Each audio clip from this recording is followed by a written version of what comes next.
Money laundering act को चुनौती की आड़ में जमानत मांगने का चलन गलत।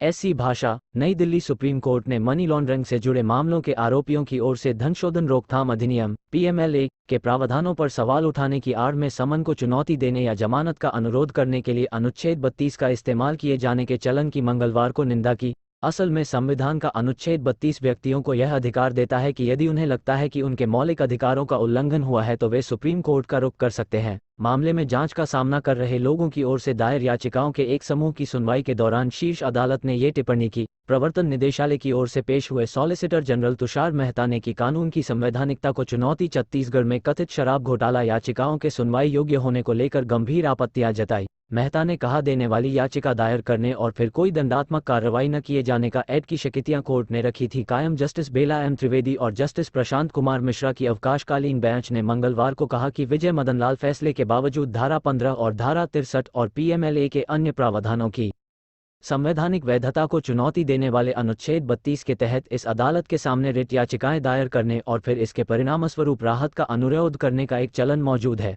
बता दें कि शीर्ष अदालत ने मदनलाल फैसले में धनशोधन रोकथाम अधिनियम के तहत गिरफ्तारी, धनशोधन में शामिल संपत्ति की कुर्की, तलाशी और जती से जुड़ी प्रवर्तन निदेशालय की शक्तियों को बरकरार रखा था।